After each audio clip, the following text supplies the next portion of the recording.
C'est bon. Hop, c'est tout bon. Du coup, l'objectif aujourd'hui, donc, c'est de parler un peu du flocon vert comme une boussole potentielle pour les municipales 2026. En gros, là, pendant le temps qu'on va prendre ensemble, l'idée, c'est de pouvoir comprendre un peu comment est-ce que le cahier des charges flocon vert peut vous aider à vous saisir de certains sujets de transition ou bien aller plus loin dans votre programme municipal ou le programme municipal d'une liste qui se lance sur votre territoire. Là, parmi les gens qui sont là aujourd'hui, il y a certaines personnes qui sont sur des listes, qui sont élues ou d'autres non. Mais l'idée, c'est voilà, de vous donner ces informations-là, de pouvoir découvrir aussi un outil pratique qu'on va vous mettre à dispo d'auto-évaluation de la trame de programme politique sur les sujets de la transition. Et puis aussi échanger avec des élus. Donc aujourd'hui, on a une vidéo d'un maire qui ne pouvait pas être présent aujourd'hui. Et on a Fabien Gravier, un élu sur Valseny, qui est présent avec nous pour pouvoir vous partager euh, en quoi le flocon vert a pu aussi alimenter leur programme municipal. Et puis ensuite, pouvoir un peu préparer la suite, donner un petit peu à voir de comment identifier vos priorités locales en termes de transition et nourrir les programmes. Juste quelques petits tricks pour une interactivité plus fluide. Pensez bien à garder votre micro coupé. Vous pouvez utiliser le chat pour poser des questions tout au long du webinaire. On va mettre un temps de questions-réponses à la fin, juste après les témoignages. Et puis au cours du webinaire aussi, on vous fera des petits temps de mini-sondage. Donc ce sera dans le chat, on vous préviendra. Et bien sûr, après la session, on vous envoie l'outil et aussi le lien vers le webinaire enregistré. Comme ça, vous pourrez le partager autour de vous. Très rapidement, pour juste repositionner, il y a une bonne partie d'entre vous qui nous connaissent déjà, mais reposer qui on est, en fait. Donc, l'association Mountain Riders, une association qui existe depuis 2001, j'allais dire 2021, pas du tout, c'est bien plus ancien, depuis 2001. Et notre cœur de métier, c'est vraiment la sensibilisation, l'éducation à la transition écologique en montagne, mais aussi l'accompagnement des territoires sur ces sujets-là. Euh, Comprendre nos valeurs, c'est comprendre notre manière de travailler. Nous, on travaille vraiment avec en tête cette idée de sensibiliser sans moraliser, de travailler avec tous, donc comprendre toute taille de territoire, tout type d'acteurs sur les territoires, et aussi de pouvoir faire du changement une démarche qui soit le plus positive possible avec des alternatives qui sont concrètes. La joie est un moteur qui est très important pour nous. D'ailleurs, c'est la base de notre raison d'être. Donc, de cultiver la joie et le faire ensemble, donc vraiment le côté collectif pour accompagner la mise en mouvement des territoires de montagne dans la transition. Tout ça, on le fait au service du vivant et on le fait au travers de 4 missions, 4 grandes activités. Le flocon vert, c'est pourquoi on est là aujourd'hui, et aussi Montagne zéro déchet, qui a pour ambition d'inciter au passage à l'action pour nettoyer et préserver la montagne. Et puis, on a des activités donc d'éducation et de sensibilisation qui sont un peu la colonne vertébrale de Mountain Riders depuis 24 ans, bientôt 25, qui a vraiment pour ambition de sensibiliser les enfants et les adultes aussi à l'environnement qui les entoure. On parle beaucoup d'éducation par et pour la montagne. Et un nouveau projet qui a émergé depuis quelques années, qui est la formation et l'accompagnement, qui a vraiment pour ambition d'outiller et mobiliser tous les acteurs de la montagne pour accélérer cette transition écologique. Euh, pour revenir vraiment sur le flocon vert, alors je ne vais pas vous faire tout un détail de ce qu'est l'accompagnement flocon vert. Si c'est un sujet qui vous intéresse, pour rentrer plus en détail, sachez que chaque premier lundi du mois, de midi à midi 45, on fait un webinaire Comprendre le flocon vert. Vous pourrez le retrouver sur l'agenda Mountain Riders, où là, on rentre plus en détail. Mais c'était vraiment pour vous expliquer un cycle d'accompagnement vers la labellisation. C'est un cycle qui dure 12 à 18 mois avec 4 grandes phases qui comportent à chaque fois des ateliers en intelligence collective que Mountain Riders vient animer sur votre territoire, mais aussi un temps d'analyse, donc de collecte des données et de rendu d'un livrable d'analyse de l'avancée de la transition sur votre territoire au regard du cahier des charges flocon vert. Il y a ensuite un audit externe qui est effectué, ce qu'on n'est pas jugé partie, et les territoires passent devant un comité de labellisation. Ce n'est pas Mountain Riders qui labellise les territoires, mais bien un comité pluriel où Mountain Rider siège et a une voix, mais il y a 6 autres personnes qui viennent comment dire, analyser les candidatures des territoires. Voilà un peu pour la présentation globale de Mountain Riders et du Flocon Vert. Et encore une fois, si vous avez envie d'en savoir plus, dites-nous. Et il y a le webinaire Comprendre le Flocon Vert, ou bien on peut se prendre un temps directement avec vous. Passe la main à Jérémy. Bonjour à Pour... tous. On voulait commencer pour présenter on va venir au cahier des charges flocon vert, mais avant tout, pourquoi on parle de transition et pourquoi on pense que c'est important de l'intégrer dans les programmes politiques. C'est, pardon. Avant tout, parce qu'il y a il y a des enjeux qui se font, il y a des pressions qui se font sur la planète et sur l'écosystème et sur le vivant, auxquels on doit faire attention et auxquels on pense que chaque politique publique doit pouvoir agir dessus pour en tout cas limiter ces pressions-là. Donc, je ne sais pas si vous avez déjà entendu parler des limites planétaires. En 2009, il y en a, c'est un scientifique, Johan Rockström, qui a mené un groupe avec 28 scientifiques internationaux pour essayer d'identifier ces limites planétaires. L'idée, c'est de voir à quel point la Terre, pour qu'elle soit stable, pour qu'on puisse y vivre correctement, quelles sont les limites sur lesquelles qu'on ne doit pas dépasser pour pas mettre à mal en fait tout l'écosystème Terre. Donc pour ça, je vous pose une première petite question. Alors, à votre avis, combien de limites planétaires sont dépassées en 2025? Et pour ça, je vous lance un petit sondage et vous me direz si vous le voyez arriver chez vous. Oui, La réponse est voilà. oui. Oui. Donc, je vous laisse quelques temps pour répondre et après, bah, je vous donnerai la réponse.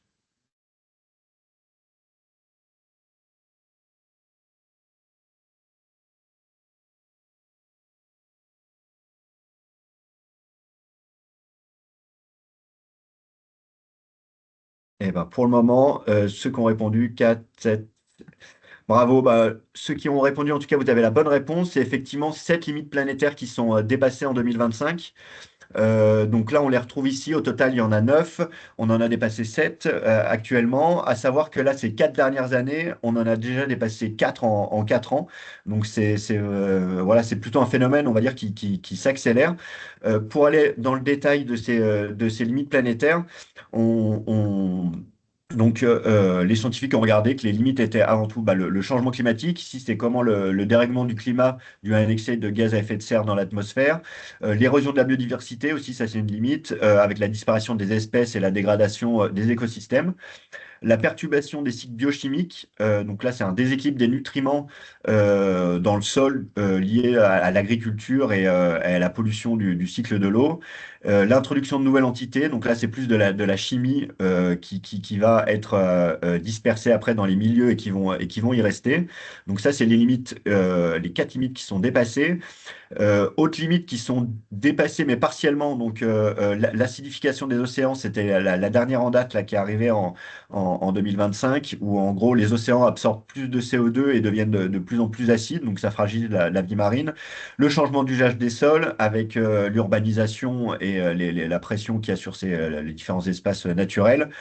L'utilisation du cycle de l'eau, 6e limite, où il y a un prélèvement excessif en fait d'eau douce dans les rivières qui vient impacter du coup ce milieu-là. Et dans trois limites qui sont pas dépassées, 2 limites pardon, qui sont pas dépassées à ce jour, on a l'augmentation de la charge des aérosols atmosphériques. Donc ça, c'est les particules en suspension dans l'air qui affectent la santé et perturbent le climat. Cette limite, elle n'est pas encore dépassée. Et l'appauvrissement de la couche d'ozone stratosphérique avec voilà, la fragilisation de la couche d'ozone. Je sais que moi, quand j'étais jeune, on entendait beaucoup parler de ça. Et justement, sur cette limite-là, c'est un exemple marquant que en fait, avec l'objectif, c'est de ne pas les limiter, mais c'est aussi de régénérer ces, euh, ces limites planétaires. Et c'est un exemple avec l'appauvrissement de la couche d'ozone, où en fait, il y a avec un protocole de Montréal, où tous les États sont mis d'accord pour limiter les produits qui impactaient cette couche d'ozone. Et maintenant, on remarque que le trou de la couche d'ozone est en train de se réduire.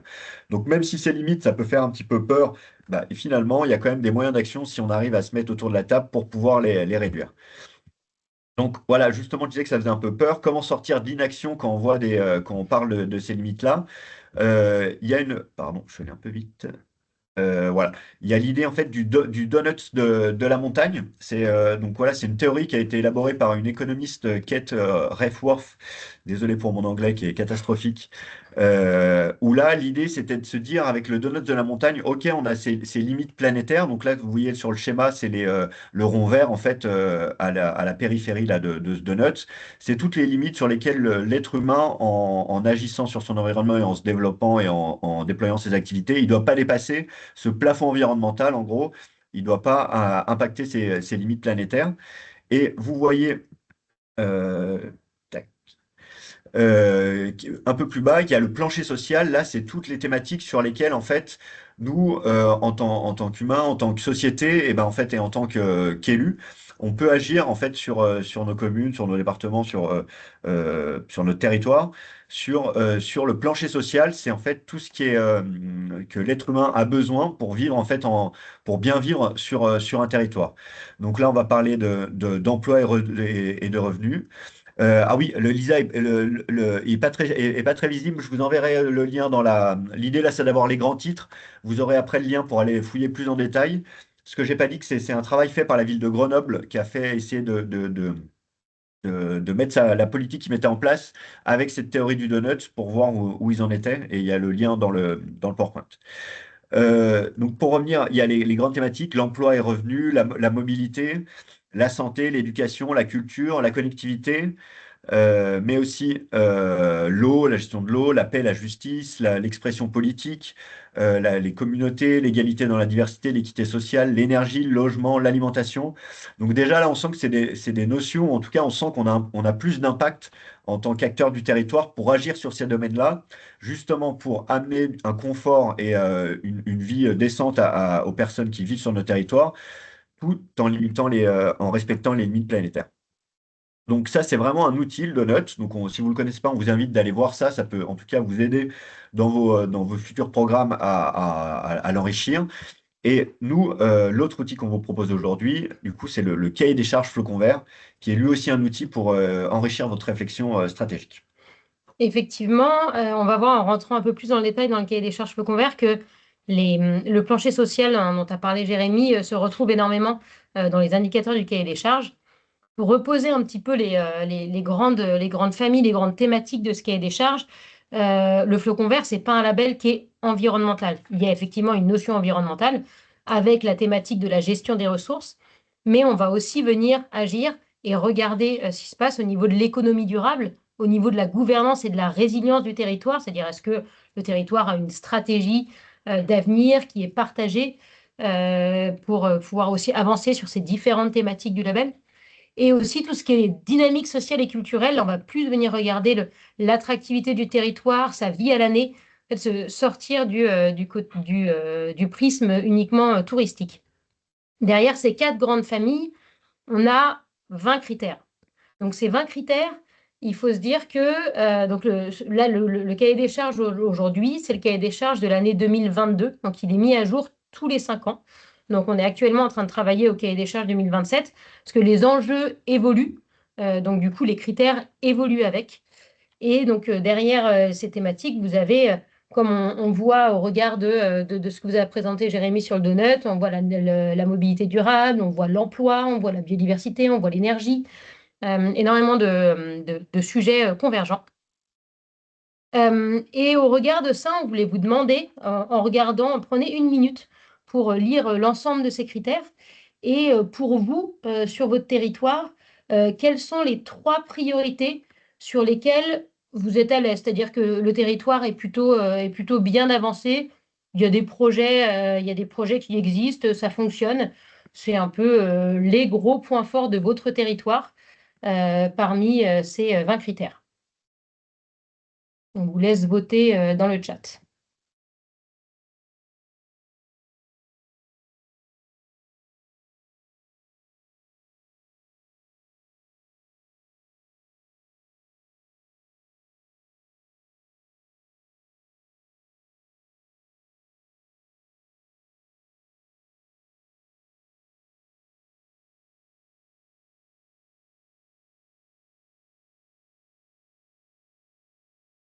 Les réponses.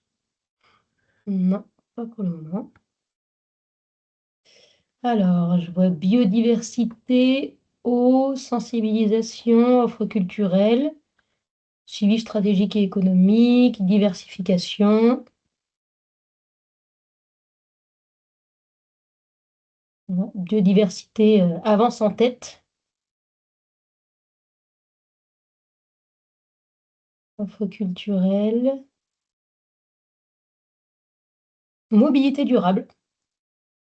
Ça, c'est chouette parce que c'est un sujet qui n'est pas, qui est pas Évident. toujours simple sur les territoires. Parfait. OK. Et du coup, autre question à l'inverse, quels sont pour vous les trois sujets qui sont vraiment importants de prendre en main, mais qui aujourd'hui sont plus difficilement appréhendables sur votre territoire? Et ça arrive.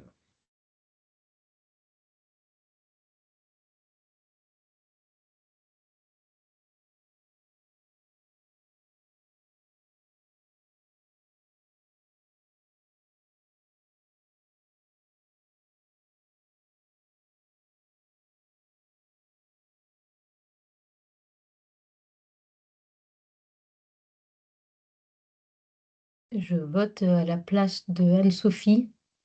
Ne doit pas avoir accès au logement.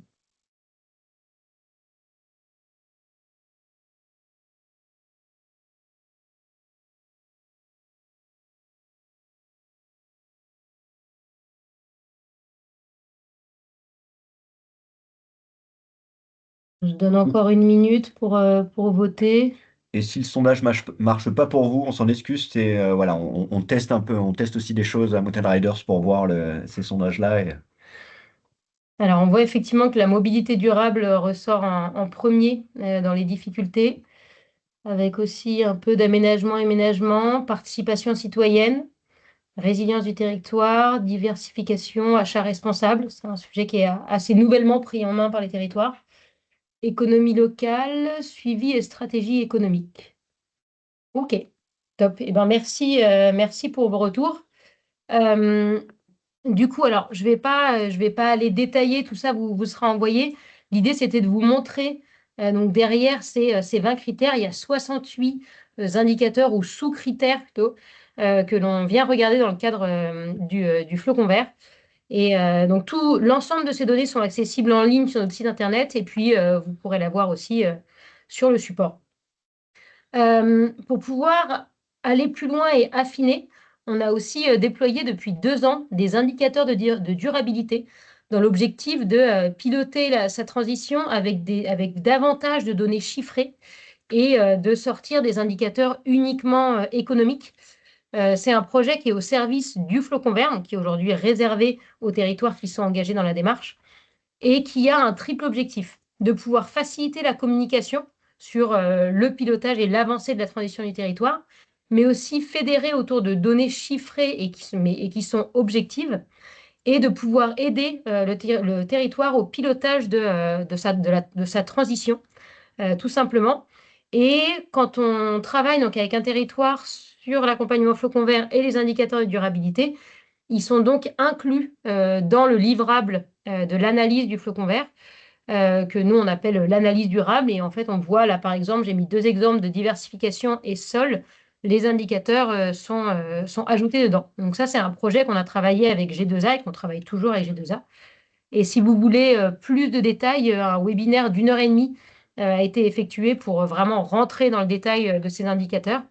Et on a aujourd'hui 3 territoires pilotes sur ce sujet, qui sont donc le Grand Bornand, Font-Romeu et la Haute-Maurienne vanoise.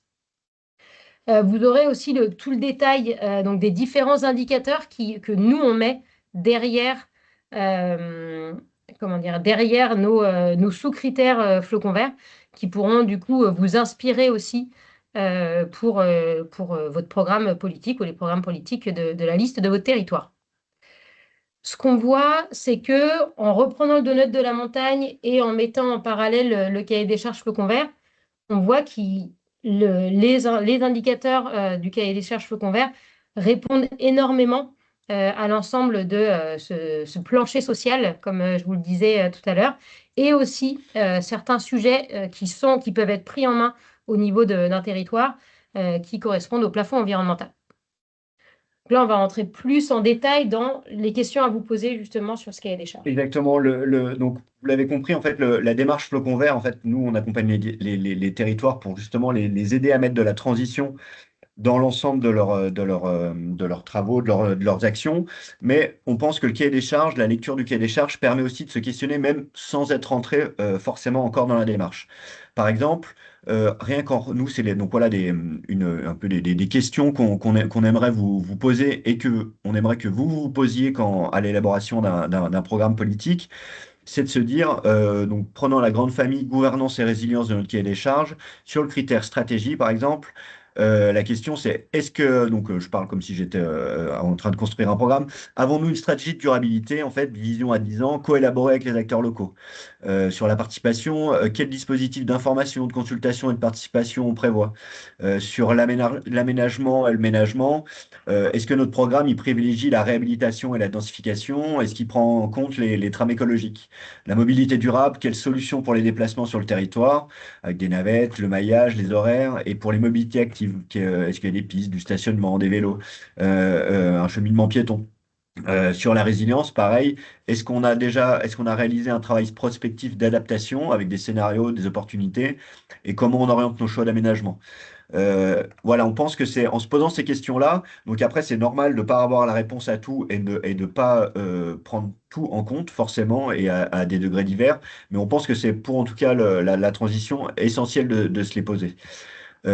Par exemple, sur l'économie durable, pareil, là sur le critère diversification, comment on essaie de réduire notre dépendance à l'enneigement? Est-ce qu'on fait une offre 4 saisons? Est-ce on fait des animations hors neige? Est-ce qu'on a des services ouverts toute l'année?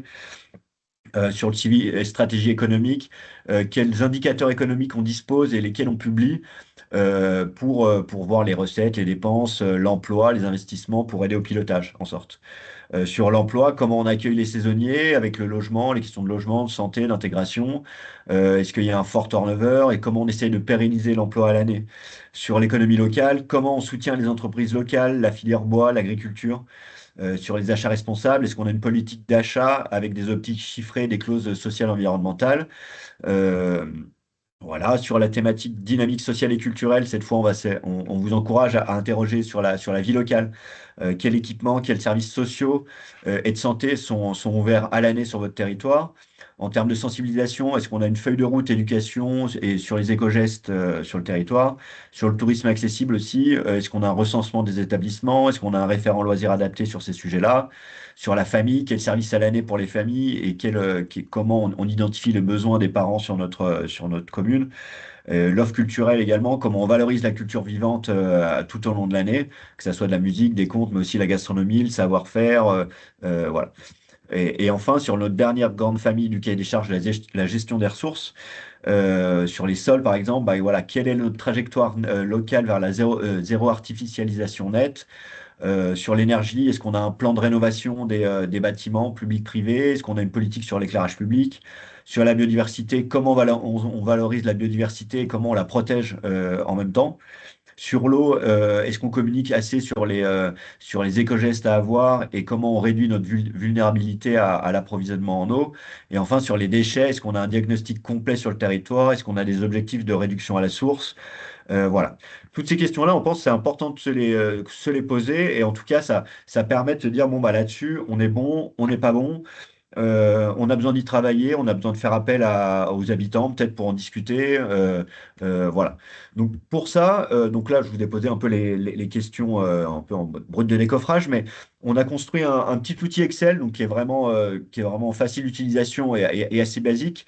Mais l'idée, c'est de reprendre un peu tous les critères du cahier des charges et les questions que je viens de vous poser et d'avoir à côté un petit menu déroulant avec zéro, bah non, ça, on n'y a pas prévu dans notre programme.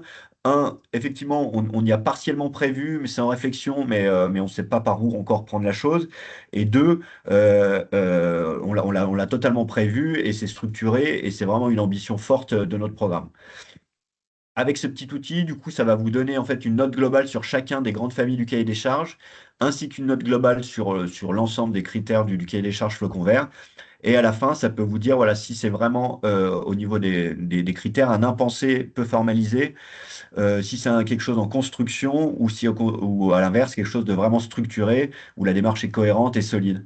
Face à ça, du coup, nous, on propose à la fin de cet outil comment nous, Mountain Riders, on peut vous accompagner. euh, Soit donc si sur les sujets où c'est impensé, peu formalisé, nous on peut proposer des ateliers vision qui permettent de travailler en intelligence collective pour pouvoir voilà, définir avec un ensemble d'acteurs quelle est la vision de mon territoire pour l'avenir. Et à ça, bien sûr, et d'ailleurs pour tout, on recommande d'avoir l'accompagnement Flocon Vert parce que sur tous ces sujets-là, justement, nous, on est là, on a un rôle de facilitateur pour vous aider à prendre la main sur ces sujets et à monter en compétences. Donc voilà, en construction, typiquement, voilà, c'est vous avez les critères du cahier des charges, vous les prenez en compte dans votre programme, et ben nous, l'accompagnement, il est là pour vous aider à le valoriser et aussi à aller plus loin sur les critères que vous n'avez pas forcément pris en compte. Et pour un programme politique qu'on pourrait dire ultra structuré avec l'ensemble des critères qu'on retrouve dans le cahier des charges, et ben pareil, là, l'accompagnement Flocon Vert, il peut vous permettre de valoriser ce que vous avez mis en place, d'aller encore plus loin pour être encore plus exemplaire sur ces sujets-là. Et comme vous l'a présenté tout à l'heure, Colline, avec les indicateurs de durabilité, de pouvoir mieux évaluer du coup les actions que vous mettez en place et aussi du coup mieux communiquer sur ce que les avancées que vous avez pu faire euh, sur les thématiques du cahier des charges. Maintenant, ouais, je vous invite du coup à écouter le témoignage. On a deux témoignages. On aura le témoignage de Fabien Gravier, qui est maire délégué à Lens-le-Bourg pour la commune de Valseny. Valseny qui a eu ses deux flocons récemment au dernier comité de labellisation. Et ainsi que le témoignage de Michel Montamon, qui est maire de Réallon, qui peut pas être présent ici, mais qui nous a enregistré une petite vidéo. Donc je vois que Fabien, vous êtes connecté. On écoute peut-être la vidéo de Monsieur Montabonne et comme ça, si ça donne des questions et puis même un rebond de ta part, voilà. Donc je lance tout de suite la Pas de souci. vidéo. Vous me dites si ça marche, si vous entendez ou pas.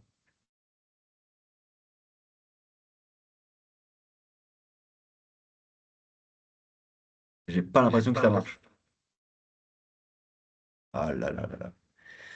Euh, Faute d'avoir testé. on avait testé. Ah si, Ah ça si, ça fonctionne. fonctionne. Bon. Ça marche, hein. Ok. Ok. Pardon.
Aujourd'hui? Ouais. Ah bah ça me rassure. Ça me fait du bien. Aujourd'hui, je me sens. Moi,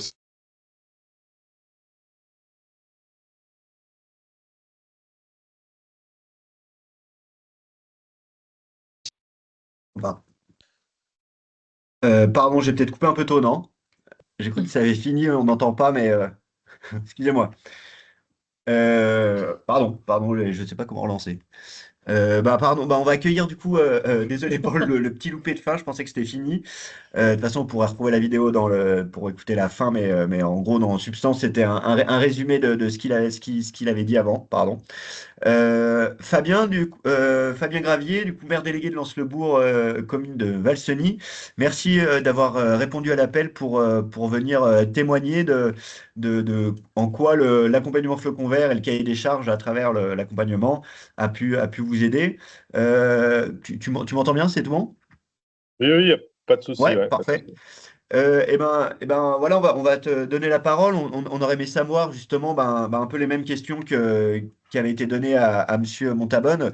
Comment l'accompagnement Faucon Vert en fait a-t-il aidé le territoire de Valseny à établir un diagnostic partagé et à clarifier des priorités à court et moyen et long terme sur votre territoire?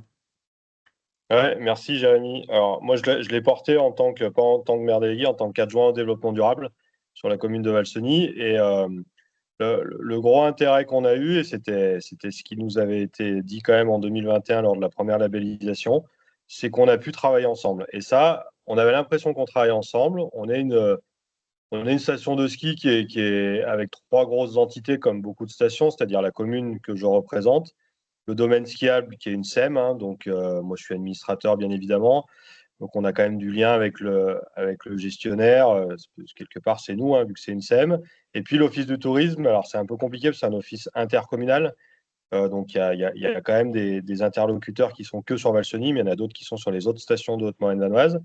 Et en fait, le fait de nous inciter à faire un diagnostic commun, bah, ça nous a permis de faire ce petit copil avec, avec moi qui pilote, hein, et puis trois techniciennes, c'est mes trois petits flocons, comme je les appelle, sur chacune des structures, et on a pu se mettre autour de la table et on a pu faire ce diagnostic commun et mutualiser nos problèmes. Alors, il y a des problèmes qui sont que internes à la commune, mais à la mairie, par exemple, mais il y a aussi des problèmes de gestion des déchets. Des déchets, il y en a à la fois dans les rues du village, ça c'est moi, mais il y en a aussi sur le domaine skiable, ça c'est la SEM. Et puis, il y en a aussi voilà, dans les offices, etc. Donc, ça a permis de mutualiser nos pratiques et de faire un vrai diagnostic ensemble sur les trois structures. Et ça a été une réelle plus-value et de trouver des solutions ensemble. Merci, ouais. Et est-ce que tu pourrais nous partager un exemple où justement l'accompagnement a permis de vous dire, voilà, ça, ce projet est aligné avec la stratégie, ok, on y va à fond, ou au contraire, justement, d'autres projets avec le cahier des charges en se disant, bah non, c'est finalement pas très flocon vert ce projet-là, on va revoir notre copie pour l'adapter. Alors, je pense pas qu'on ait eu des projets, et puis on va pas se le cacher, il y a quand même une dimension économique et commerciale qui fait que, un moment, il faut aussi qu'on avance et qu'on fasse tourner notre territoire. J'ai pas d'exemple de projet sur lequel on n'y est pas allé en se disant c'est pas bien, parce que je pense que dans notre ADN déjà les projets quand on les réfléchit, on les réfléchissait déjà de manière vertueuse. On n'avait pas de gros projets complètement hors sol de remontée mécanique qui auraient complètement défiguré la montagne. Par contre, oui, sur le domaine skiable, on en a quand même beaucoup entendu parler. On investit de plus en plus dans des remontées de deuxième main, hein, où on est capable d'aller racheter des appareils. Ça s'inscrit complètement dans la logique flocon vert. On est allé jusqu'au calcul du bilan carbone d'une remontée deuxième main comme celle qu'on a déjà mis sur Valseny-Termignon par rapport à une remontée neuve. On continue le principe, hein, on en a acheté une à Saint-Pierre-de-Chartreuse qui a été démontée, qui sera mise l'année prochaine. On a acheté un téléski aussi dans une station. Ça, c'est typiquement le projet. Alors, il y a aussi la dimension économique, hein, on ne va pas se le cacher, hein, sur ce type de projet. Ça coûte toujours moins cher, hein. Mais en tout cas, c'est aussi un bel exemple de projet qui est porté par le label indirectement. D'accord, merci.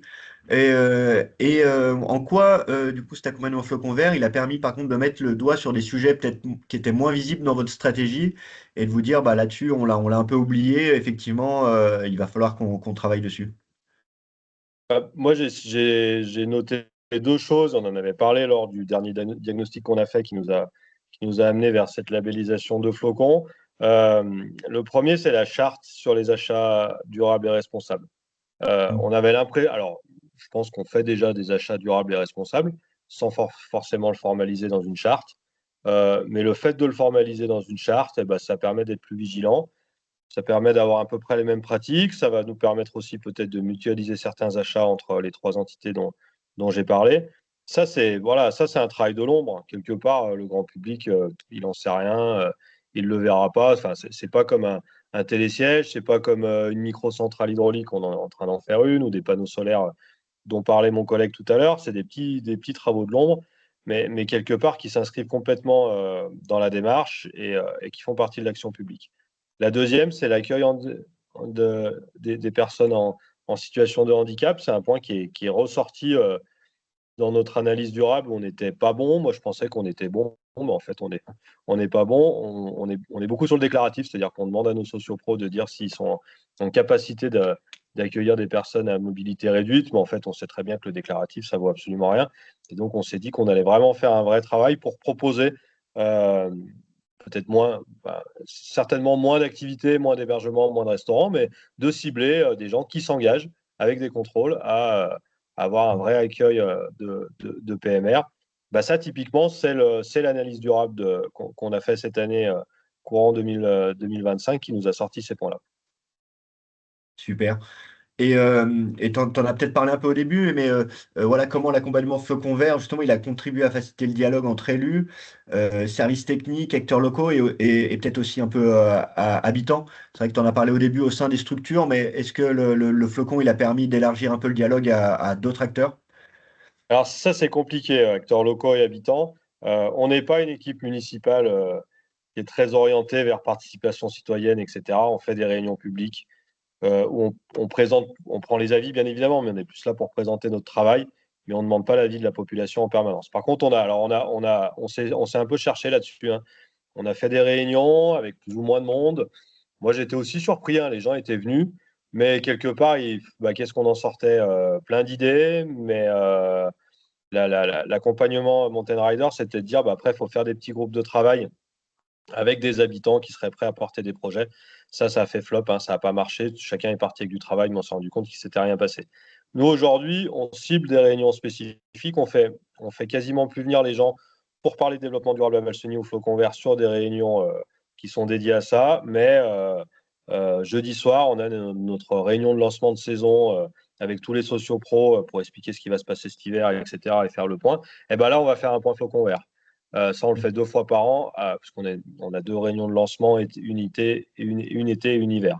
On a un gros événement qui s'appelle Nature et Ski qui sort aussi de Flocon Vert, hein. Et ben, sur Nature et Ski, sur cette semaine, ça fait l'occasion. On dit aux gens, venez parler un petit peu de développement durable avec nous. Et puis, on fait des trucs un petit peu plus spécifiques. L'idée, c'est de dire, vous venez pas que pour ça, mais vu qu'on est dans l'événement, essayez de venir un petit peu. Mais ça, c'est pas évident, hein. C'est quand même pas évident de mettre les gens autour de la table. Les mettre autour de la table, ils viennent, mais qu'est-ce qu'on en sort derrière? C'est toujours un peu le problème. Mm. Et d'ailleurs, je crois que vous allez vous former à l'intelligence collective Ouais, ouais, ouais, prochainement, c'est ouais. ça, voilà, pour. Effectivement, Euh, les filles vont y aller, ouais, ça c'est très bien, ouais. C'est très bien. ok. Ouais, ouais. Donc ouais, on espère que ça permettra justement d'impulser un peu plus de participation et en tout cas d'animation. C'est vrai que c'est souvent un enjeu autour de ça, de pouvoir animer ces temps-là. Donc voilà. Et ben, merci Et beaucoup pour tes. Oui, pardon. ouais, mais merci Fabien pour ton témoignage et pour rebondir ce que disait Jérémy, donc justement sur la formation que Fabien, tu vas suivre sur l'intelligence collective. C'est une formation donc proposée par Mountain Riders pour permettre aux territoires qu'on accompagne de monter en compétences. Notre objectif principal, c'est pas d'être essentiel sur les territoires, mais bien d'autonomiser au maximum. Et donc, du coup, l'idée, c'est que nous, c'est des outils qu'on utilise au quotidien. Et donc, former les acteurs sur les territoires flocons verts pour qu'ils puissent les utiliser, eux, de manière individuelle. Et on a déjà eu donc un premier cycle donc de 12 participants, un mélange d'élus et techniciens qui donc ont été formés sur un cycle de 20 heures. Et là, c'est le deuxième cycle qui se lance ce vendredi. Merci beaucoup, Fabien. Merci à vous.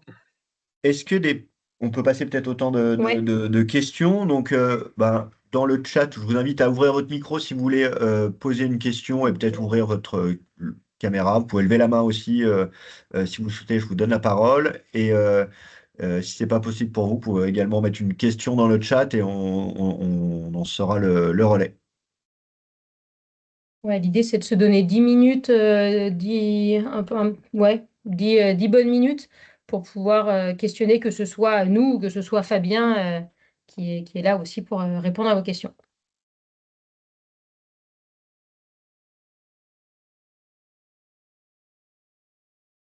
Je vois qu'Anne-Sophie est en train d'écrire. Eric aussi.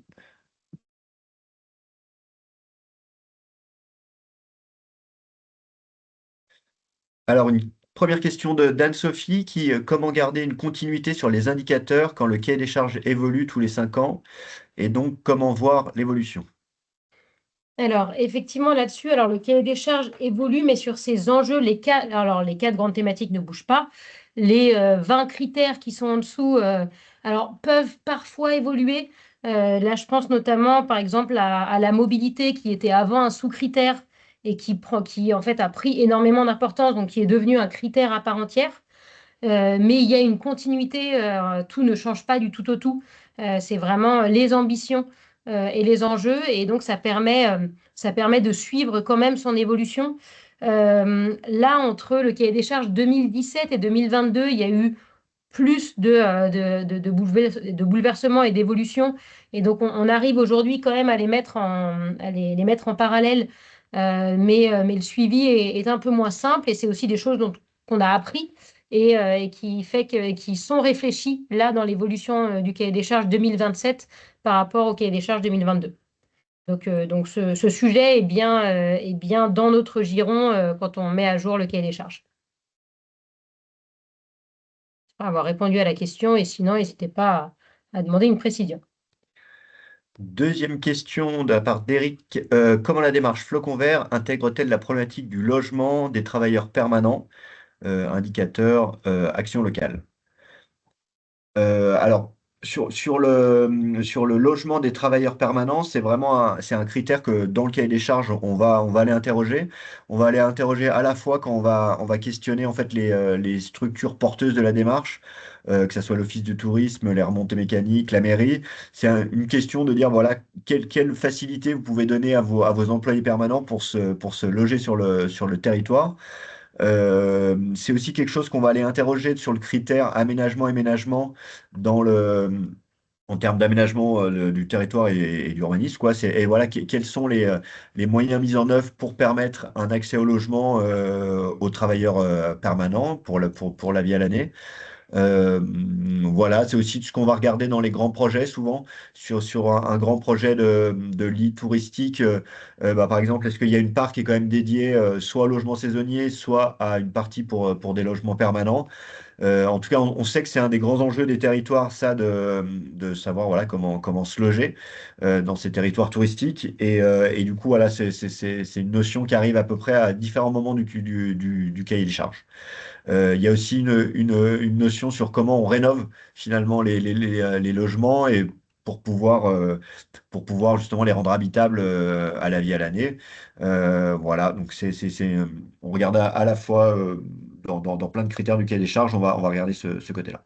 Et aussi, pour compléter, on va regarder aussi ce qui est fait pour limiter les résidences secondaires. Parce que les difficultés de logement permanent viennent aussi du fait qu'il y ait énormément de résidences secondaires. Et donc, quelle est, quand on regarde la stratégie des territoires, il y a parfois cette notion de on va construire des nouveaux logements pour de l'habitat permanent. OK, mais en fait, quelle est aussi la stratégie pour réchauffer les lits, pour les rendre accessibles aux habitants permanents?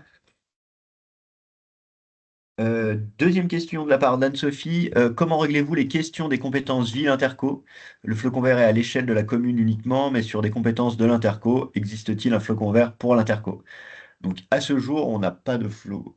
vert pour l'Interco en tant que tel, mais en tout cas, Mm. on sait que c'est un acteur qui est quand même en tout cas essentiel sur le critère déchets, par exemple, ou même le critère suivi stratégie économique. L'Interco a son rôle à jouer sur le critère mobilité. Donc en tout cas, on encourage nous grandement les territoires qui se lancent dans la démarche à associer la communauté de communes dans leur comité de pilotage.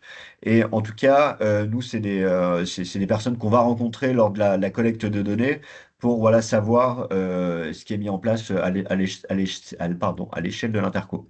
Donc oui, effectivement, le flocon vert est à l'échelle de la commune, mais on est quand même obligé d'aller voir cet acteur qui est essentiel finalement sur plein de compétences de développement territorial voilà, du territoire. Ouais, et pour compléter, on a aujourd'hui pas de, on a des propositions de travailler avec des communautés de communes et on a des exemples aussi de communautés de communes avec lesquelles on a travaillé, même si la labellisation en elle-même se fait au niveau du territoire. On a des Comcom où on a plusieurs territoires qui sont labellisés avec une idée de pilotage aussi au niveau de la Comcom. Et justement, ça permet aussi, en fait, plus il y a de territoires qui sont flocons verts sur une Comcom, plus ça permet d'embarquer la Comcom pour réfléchir de manière collective à ces sujets-là. Donc c'est pas parce qu'ils sont pas labellisés Comcom qu'il y a pas qu'ils sont pas pris en compte dans les démarches.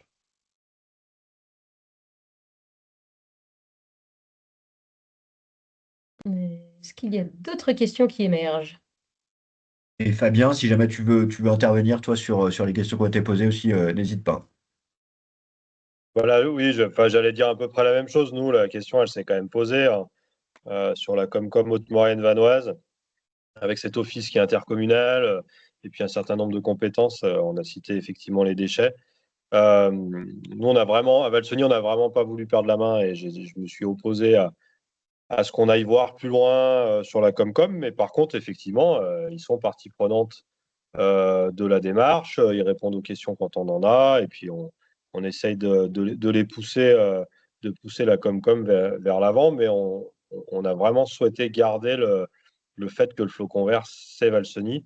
Et d'ailleurs, dans la Comcom, il n'y en a pas d'autres il n'y a pas d'autres stations qui sont allées là-dessus parce qu'on y était déjà mais ils se nourrissent aussi de ce qu'on fait parce qu'on communique beaucoup. Donc, dans tous les cas, c'est bénéfique pour les autres. Merci. Et pour rebondir sur ce que dit Anne-Sophie par rapport à Annecy, moi, ça me fait penser à l'exemple des Bauges, par exemple, avec la station du coup de la FECLA Le Rebar, qui est gérée par les agglos. Et du coup, nous, dans le cadre de discussion avec ce territoire, on a aussi réfléchi à comment pourrait être piloter la démarche Flocon Vert s'il se lance dessus avec cette spécificité-là. Donc, faut se dire qu'il il y a autant de formats de pilotage du Flocon Vert qu'il y a de territoires. On a des territoires où il y a une commune qui porte deux stations. On a des territoires où il y a une station qui est portée par trois communes. Il y a des territoires où du coup ça va être des intercos. On travaille au niveau de Chamonix, par exemple, avec la Comcom de Chamonix qui porte la démarche Flocon Vert. Donc c'est vraiment, même si c'est toujours la destination qui est labellisée, le pilotage est adapté selon la situation du territoire. Est-ce qu'il y a une dernière question brûlante qui vient? S'il y a des questions a posteriori, de toute façon, on reste disponible avec Jérémy. D'ailleurs, on va peut-être vous mettre nos mails directs dans le chat. Comme ça, vous pouvez nous joindre. Et c'est vrai qu'on ne s'est pas présenté au démarrage pour ceux qui ne nous connaissent pas. Mais donc, du coup, je suis Colline Dourne, la responsable du Flocon Vert. Et moi, Jérémy Lemoin, chef de projet Flocon Vert. Donc, j'accompagne les destinations justement dans la labellisation, jusqu'à la labellisation. Et ben, hop, je mets les deux mails.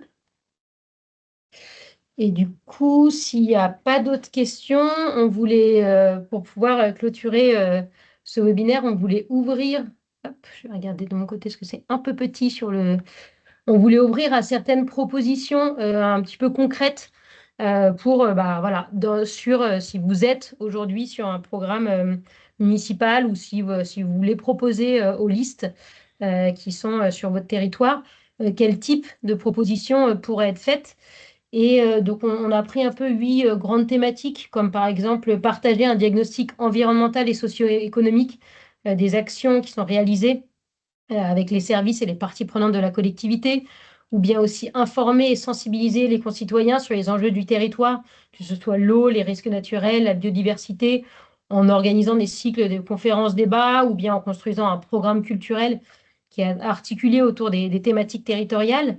Ça peut être aussi de mettre en place un conseil municipal des enfants ou conseil municipal des jeunes. Ce sont des choses qui existent sur plusieurs des territoires flocons verts pour pouvoir aussi ouvrir les actions du territoire à tous les acteurs, y compris la jeunesse. Ça peut être installer une démarche de dialogue qui soit pérenne avec la population locale pour, d'un côté, partager l'information, mais aussi instaurer de l'écoute et de la confiance. Donc, tout simplement en formant les équipes à l'intelligence collective pour pouvoir organiser ce genre de temps, ou bien en organisant de manière générale, de manière régulière, des espaces d'échange et conviviaux entre les élus et les citoyens pour créer du lien. On a des territoires où il existe un café des élus pour simplement pouvoir venir prendre un café et puis discuter avec les élus de différents sujets liés au territoire. Ça peut être de permettre aux socioprofessionnels d'être acteurs de la transition. On sait que c'est un enjeu qui est compliqué sur les territoires de montagne, parce que c'est des acteurs qui ne sont pas toujours simples à embarquer, parce que ils ont des horaires qui sont tous différentes d'un acteur socio-pro à un autre, une densité de travail sur les saisons qui font que c'est pas toujours facile de les avoir. Et puis ce sont parfois des acteurs qui ne sont pas là à l'année. Mais en tout cas, essayer de mettre en place un maximum de choses pour leur permettre d'être acteurs et leur offrir des opportunités d'échange de ressources ou de formation qui sont adaptées à leur réalité. Ça peut être de structurer et de valoriser sa transition en s'engageant dans la démarche labellisante Flocon Vert. On voit dans les territoires qui viennent, qui rentrent dans la démarche ils viennent rechercher différents besoins. Soit ils font énormément de choses et ils aimeraient pouvoir valoriser ce qu'ils font. Soit ils veulent aussi structurer davantage. Il y a plein de choses qui sont faites sur le territoire, mais c'est pas structuré. Et donc, ça permet, comme disait Fabien tout à l'heure, de se mettre autour de la table et d'échanger davantage et de travailler davantage ensemble. Donc, voilà, c'est des choses qui peuvent être structurantes dans les programmes. Il y a aussi le fait de soutenir et encourager les acteurs de l'éducation à faire école dehors au moins une demi-journée par semaine. Différentes petites actions concrètes qui peuvent être liées à ça. Ou bien aussi, on a parlé du sujet de l'eau tout à l'heure, organiser une convention citoyenne sur la ressource en eau pour pouvoir déjà avoir une stratégie en fait sur cette ressource en eau au regard de sa disponibilité, avoir une connaissance de la disponibilité à venir et de se dire, OK, qu'est-ce qu'on en fait et réfléchir collectivement parce que le sujet de l'eau, c'est un sujet qui concerne absolument tout le monde sur le territoire. Donc voilà quelques petites propositions d'actions concrètes qui vous seront envoyées. Et voilà, si ça peut donner des idées, n'hésitez pas à vous en inspirer. On conclut sur ça. Merci beaucoup pour votre présence lors de ce webinaire. Encore une fois, donc, on va vous envoyer le support et le lien vers la vidéo du webinaire. Donc, n'hésitez pas à le partager aux personnes autour de vous que ça pourrait concerner.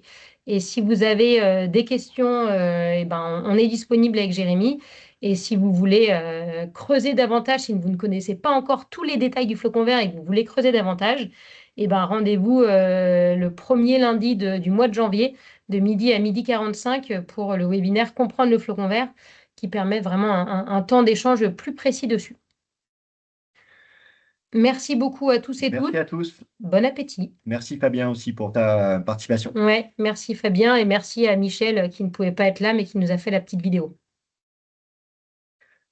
Belle journée. Au revoir. Au revoir.